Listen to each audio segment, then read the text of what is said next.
Ladies and gentlemen, I'm Matt Messina. And I'm Dominic Costa. Welcome to the second episode of the Coronation Code Blue News, coming at you live from our houses, but not actually live.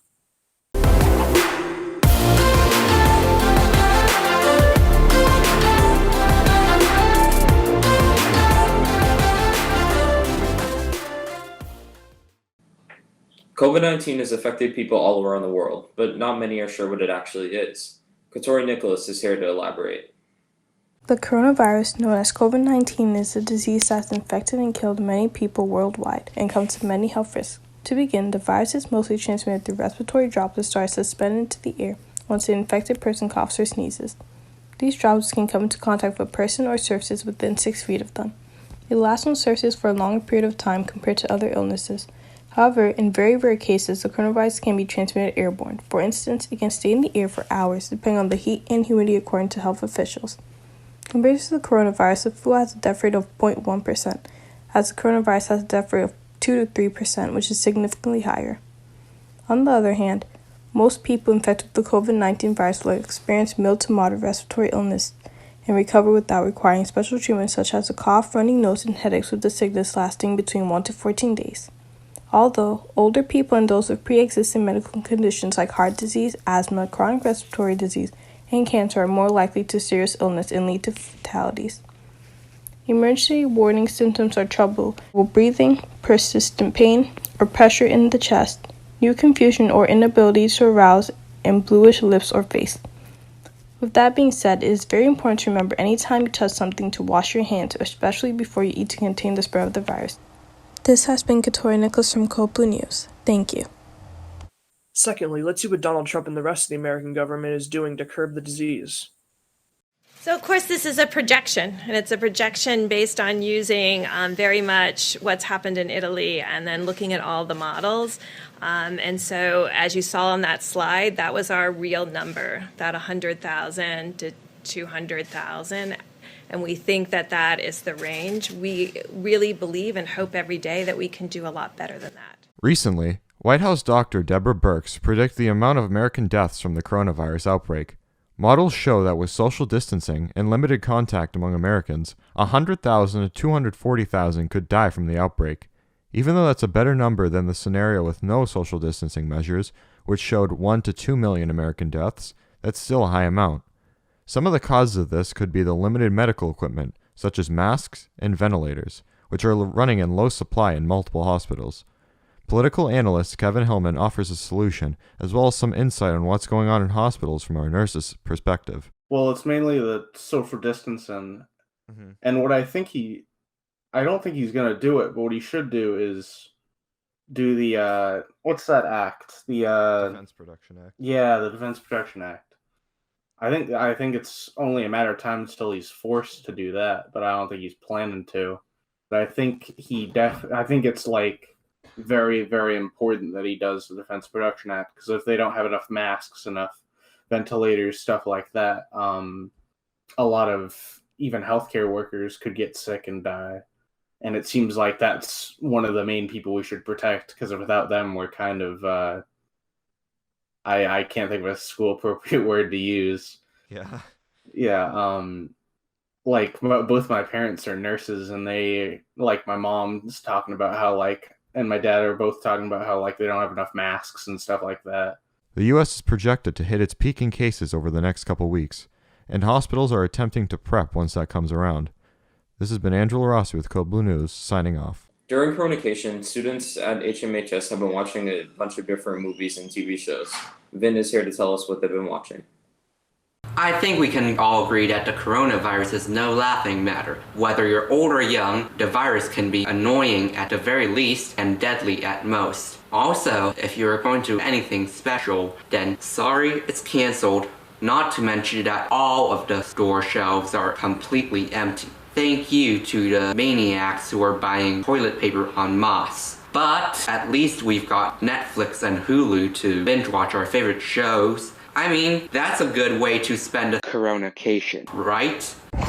For my coronation, I've just been watching a bunch of movies, like the Star Wars movie series saga, and Goodfellas by Martin Scorsese, which features Ray Liotta and Robert De Niro and Joe Pesci. It's a really good movie, and I think people should see it, but yeah, mostly just movies. So what show am I watching or binging during this shelter-in-place type of thing? I would say that I am watching a anime called Attack on Titan. I just watch it just because it has a very interesting story. It's very fun to watch. There's a lot of action that goes on in it. It's just, a nice little adventure story. And remember, for you people who watch anime, watch it sub, not dub. Some of the shows that I've been binge watching over this corona vacation are Grey's Anatomy, I'm Not Okay With This, and On My Block. That's all for today. This has been Vin Wing with Code Blue News. And now, let's see why Dominic Costa thinks that HBO is worth your time during this coronation.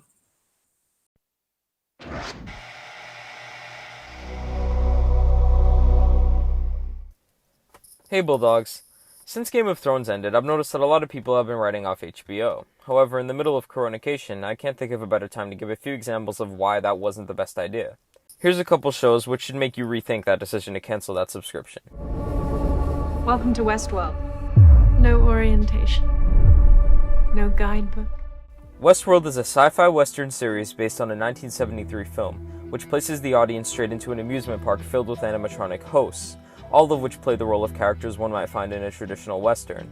The amusement park's guests are sent into the park to have whatever adventure they please. While the hosts are programmed to not harm the guests, anyone who has seen their share of movies or TV shows about artificial intelligence knows where this is about to go.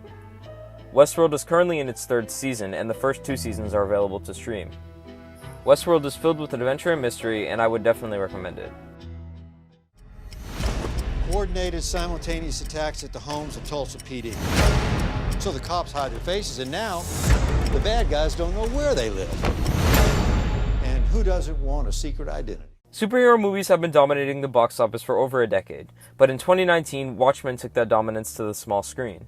DC's Watchmen is a sequel to the classic 1987 graphic novel, which follows a group of costumed superheroes in a gritty alternate reality in which the United States won the Vietnam War and Richard Nixon remained president. 2019's Watchmen is a 9-episode miniseries set in the modern day and tackles issues such as racism and homophobia in a mature way. Not to mention the show is brimming with brilliant storytelling and directing.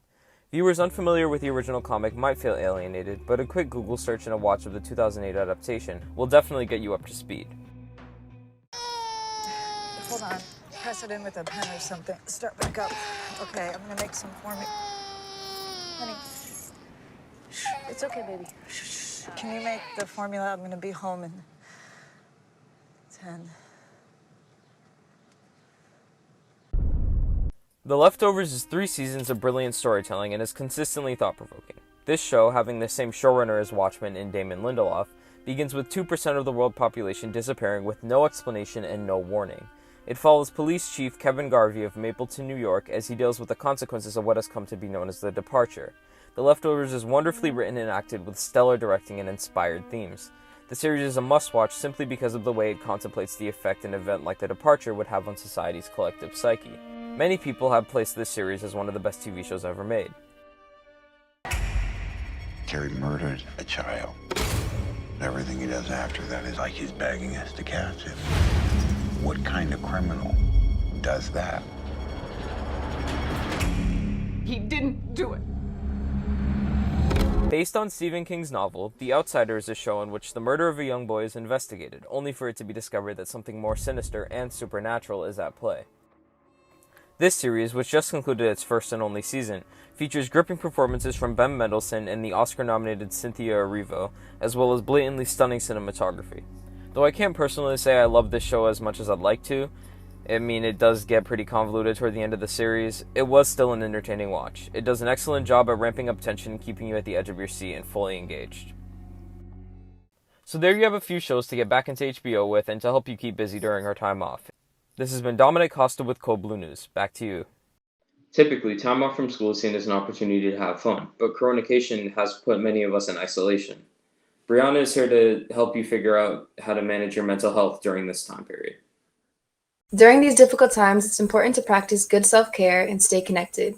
Though it can be a bit overwhelming and days may seem repetitive, there are many things you can do to keep yourself busy.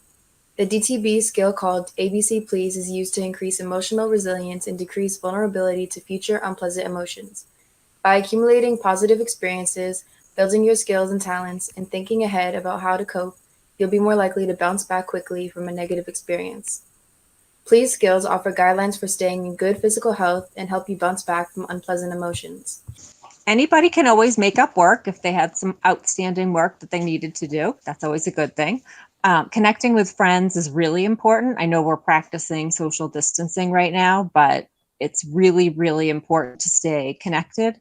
Isolation is not a good thing. It leads to more depression, and those are some of the folks I'm most concerned about are people who isolate already.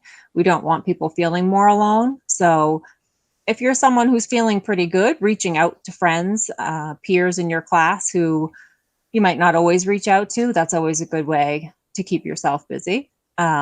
Eating healthy, drinking lots and lots of water, not always listening and to media or like constantly reading news. You want to make sure you balance things out with positive news as well as negative news, and doing some fun things that you've never tried before. There are a lot of apps that are free, especially for students right now, and some of them are very fun. There are a lot of dance contests going on. Some of the apps that I put on that resource page are very helpful. I actually like Headspace a lot. That's a meditation app. The first 10 days are free, which is great. It is also free for educators at the moment. The Calm app, CALM, is free, and they have all sorts of great meditations as well. So there are quite a few out there that can help you learn to breathe better and just relax during this time. I think it's important to stick to a routine, but not necessarily a very set schedule. It's helpful to have a general idea of what you're going to do when without too much stress. I would like to say that I miss everybody a lot. It has been very, very difficult to not be there with kids. Usually, if there's something that's gone on in the country that's scary, we're at school, and school is the consistent place where we all go every day, and you can kind of count on school to be there. Even if you don't like school, it's still there. And so to not have that place to go, to feel safe and to see everybody that you care about is really, really difficult. I think it's been very difficult for a lot of the staff because we really miss you guys, and it's just hard not to have you with us. During these difficult times, it's important to practice good self-care and stay connected. Though it can be a bit overwhelming and days may seem a little bit repetitive, there are many things you can do to keep yourself busy. Go for a walk, talk on the phone, watch a movie, and most importantly, keep up with your schoolwork. You don't want to add on stress because you fell behind. This has been Brianna Graziano with Code Blue News.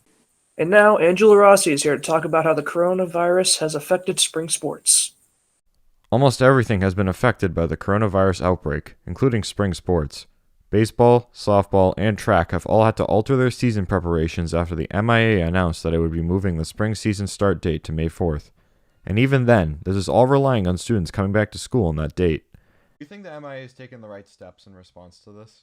Yeah, I think they do. I think they've been monitoring it, and it's been like a fluid situation, obviously, and it seems like every time we wake up, something changes.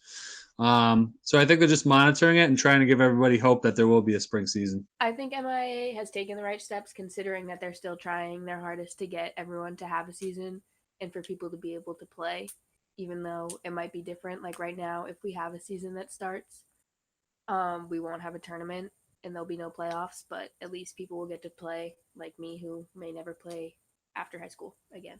Yeah, I'd say so. They typically wait and see what the state's going to do first, which is the right way to do it. I think preemptively they haven't canceled the season yet, which is nice. They're going to give the kids a chance, at least if they can. So I know that they're waiting.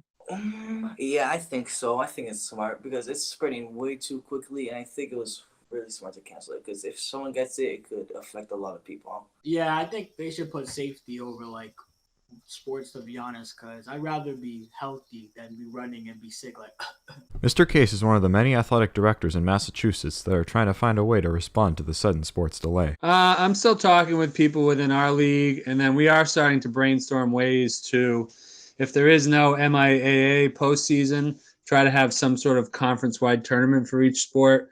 With track, you already have the league meet, but for other sports, maybe you play like your league schedule, see who the champions are in each division, and then go from there. There's a lot of ideas on the table. Athletes are also trying to cope with the spring season being delayed. This year, coronavirus affected the softball team because we weren't even able to start our season. We didn't have tryouts or anything. So, I mean, right now it's looking like there is no team and there is no season. so I was really hyped to go run track with my boys this year and my girls, but Corona, like, it just canceled that for me. Like, I really couldn't do nothing now, but I still grind every day, to be honest. But I just wish that Corona wasn't around so I could run with my teammates more. It's been rough. I was looking so forward to the track season. I've been waiting for this all year, and it's gone. It's rough. It's hard. The MIA had a meeting on March 30th to discuss the future of the spring season. The board voted on multiple issues regarding this. The board unanimously voted to move the season start date to May 4th and the season end date to June 27th. The board also voted 12 yeses to 1 abstention to establish that tourney qualification relies on a minimum of 8 games and a maximum of 12 games. Hopefully things go according to plan for the spring season. This has been Andrew Larossi with Code Blue News, signing off. Now that most of our learning is being done remotely, some students who don't have internet access might have difficulty figuring out how to do their schoolwork. Chuck Larossi has more on the story.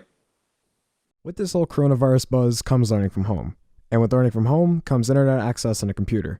Some students at HMHS don't have the internet or the right technology to help them learn in a time like this. On Thursday, March 26th, Principal Stevenson sent an all call out which went out to every single HMHS student. In this message, Ms. Stevenson explained what to do if you do not have access to the internet or a computer at home. Please leave Principal Stevenson a message at the number 781-767-4616, X31071. Be sure to include grade level and what access is problematic. No internet, no device, or you're waiting on a Chromebook repair to return. Also, if there are more than one student in the home with a problem, please list all the students in the house who are affected.